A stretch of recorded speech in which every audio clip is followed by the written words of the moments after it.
എല്ലാവർക്കും സുഖമാണെന്ന് വിശ്വസിക്കുന്നു.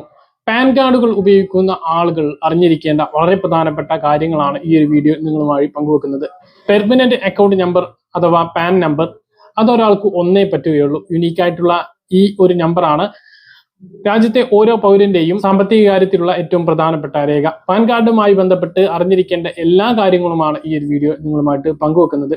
ഇതിനു മുമ്പ് ആദ്യം പറയാനുള്ള കാര്യം, പാൻ കാർഡും ആധാർ കാർഡും ലിങ്ക് ചെയ്യുന്നതിനുള്ള അവസാന തീയതി ഈ മാസം 31 കൂടിയിട്ട് അവസാനിക്കുകയാണ്.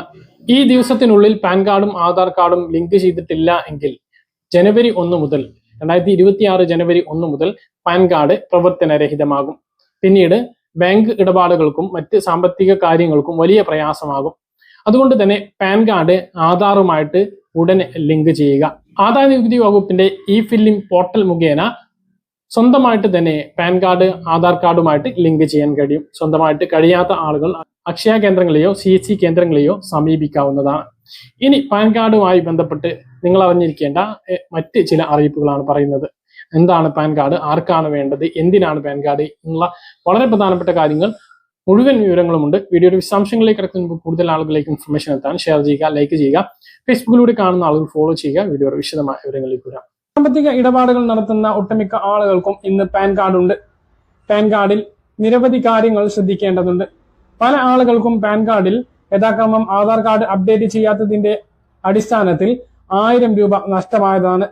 പാൻ കാർഡുമായി ബന്ധപ്പെട്ട ഏറ്റവും പ്രധാനപ്പെട്ട അറിയിപ്പുകളാണ് ഈ ഒരു വീഡിയോയിൽ നിങ്ങളുമായി പങ്കുവെക്കുന്നത്. അതുകൊണ്ട് തന്നെ ഈ വീഡിയോ ആരും ഒഴിവാക്കരുത്. വീഡിയോയുടെ വിശദാംശങ്ങളിലേക്ക് കടക്കുന്നതിന് മുമ്പ് കൂടുതൽ ആളുകളിലേക്ക് ഇൻഫർമേഷൻ എത്താൻ ഷെയർ ചെയ്യുക, ലൈക്ക് ചെയ്യുക. ഫേസ്ബുക്കിലൂടെ കാണുന്ന ആളുകൾ ഫോളോ ചെയ്യുക. വീഡിയോയുടെ വിശദമായ വിവരങ്ങളിലേക്ക് വരാം. ഇന്ത്യയിൽ ഏതൊരു പൗരന്റെയും സാമ്പത്തിക രേഖകളിൽ ഏറ്റവും പ്രധാനപ്പെട്ട ഒന്നാണ് പാൻ കാർഡ് അഥവാ പെർമനന്റ് അക്കൗണ്ട് നമ്പർ. ആദായ നികുതി വകുപ്പാണ് പാൻ കാർഡ് നൽകുന്നത്. ബാങ്ക് അക്കൗണ്ട് തുടങ്ങുന്നതിനും നികുതി അടക്കുന്നതിനും തുടങ്ങി ഭൂരിഭാഗം സാമ്പത്തിക കാര്യങ്ങൾക്കും പാൻ കാർഡ് ആവശ്യമാണ്. നികുതിദായകരുടെ വിവരങ്ങൾ ശേഖരിച്ചു വെക്കുന്നതിനാണ് ആദായ നികുതി വകുപ്പ് പാൻ കാർഡ് അവതരിപ്പിച്ചത്. രാജ്യത്തെ ഓരോ നികുതിദായകനും നൽകുന്ന ഈ നമ്പർ ഓരോരുത്തർക്കും വ്യക്തിപരമാണ്. അതായത് ഒരു സീരിയൽ നമ്പറിൽ ഒരു കാർഡ് മാത്രമേ രാജ്യത്ത് ഉണ്ടാകൂ എന്നർത്ഥം. പാൻ കാർഡ് നൽകുന്നതിലൂടെ ഓരോ നികുതിദായന്റെയും സാമ്പത്തിക ഇടപാടുകൾ ക്രോഡീകരിച്ച് അവലോകനം ചെയ്യാൻ ആദായ നികുതി വകുപ്പിന് എളുപ്പത്തിൽ കഴിയും. ഓരോ വ്യക്തിയുടെയും അല്ലെങ്കിൽ കമ്പനികളുടെയും പേരിലുള്ള പാൻ കാർഡ് നമ്പർ ആയിരിക്കും അവരുടെ സാമ്പത്തിക ഇടപാടുകൾ രേഖപ്പെടുത്തുക.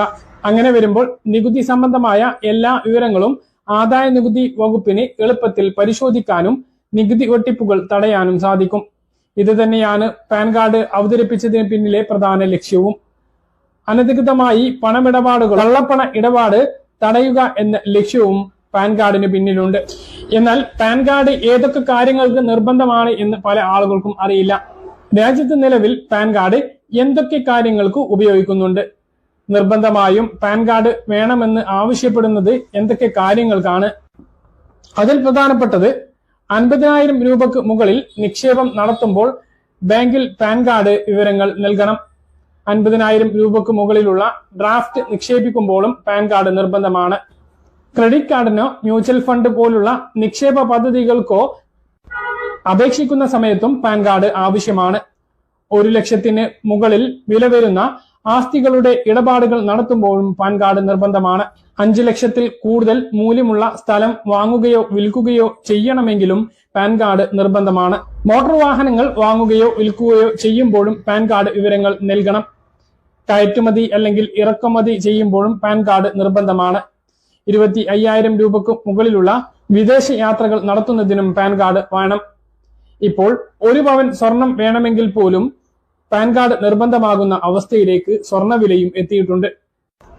രാജ്യത്ത് എത്ര തരം പാൻ കാർഡുകളുണ്ട്? രാജ്യത്ത് ഒരു പൗരന് ഒരു പാൻ കാർഡ് മാത്രമേ ഉണ്ടാകൂ എന്ന് നേരത്തെ പറഞ്ഞു. എന്നാൽ രാജ്യത്ത് ഒരു തരത്തിലുള്ള പാൻ കാർഡ് മാത്രമല്ല ഉള്ളത്, വിവിധ തരത്തിൽ പാൻ കാർഡുകളുണ്ട്. ഇതിൽ ഏറ്റവും പ്രധാനപ്പെട്ടത് ഓരോ വ്യക്തികൾക്കും നൽകുന്ന സാധാരണ പാൻ കാർഡാണ്. രണ്ടാമത്തേത് രാജ്യത്തുള്ള കമ്പനികൾക്ക് പ്രത്യേകം പാൻ കാർഡുകളുണ്ട്. മൂന്നാമത്തേത് വിദേശ പൗരന്മാർക്കും പാൻ കാർഡ് നൽകുന്നുണ്ട്. വിദേശ കമ്പനികൾക്കും പാൻ കാർഡ് നൽകുന്നുണ്ട്. ഈ 4 തരത്തിലുള്ള പാൻ കാർഡുകൾ ഇന്ത്യയിൽ ഉണ്ട്. ഇതിൽ വ്യക്തികൾക്കുള്ള പാൻ കാർഡുകളിൽ വ്യക്തിയുടെ ഫോട്ടോ, പേര്, പിതാവിന്റെ പേര്, ജനനതീയതി, ഒപ്പ്, QR കോഡ്, പാൻ നൽകിയ തീയതി, പാൻ നമ്പർ എന്നിവ ഉണ്ടായിരിക്കും. എന്നാൽ കമ്പനികളുടെ പാൻ കാർഡിൽ ഒരു വ്യക്തിയുടെ ഫോട്ടോയോ ഒപ്പോ ഉണ്ടായിരിക്കില്ല. അടുത്ത പ്രധാനപ്പെട്ട സംശയം പാൻ കാർഡ് എപ്പോഴെങ്കിലും കാലഹരണപ്പെടുമോ എന്നുള്ളതാണ്, അല്ലെങ്കിൽ ഇത് പുതുക്കേണ്ട ആവശ്യമുണ്ടോ എന്നുള്ളതാണ്. ഒരു വ്യക്തിയുടെ പാൻ കാർഡ് ഉണ്ട് എങ്കിൽ അത് ആജീവനാന്തമാണ് നൽകപ്പെടുന്നത്. അത് പുതുക്കേണ്ട ആവശ്യം ഇല്ല. ഒരു പാൻ കാർഡ് റദ്ദാക്കുക ആ പാൻ കാർഡ് ഉടമയുടെ മരണത്തോടു കൂടിയാണ്. അതായത് ഒരിക്കൽ ഇഷ്യൂ ചെയ്താൽ ആ ആൾക്ക് പിന്നീട് ആജീവനാന്തം ആ പാൻ കാർഡ് മാത്രം മതി.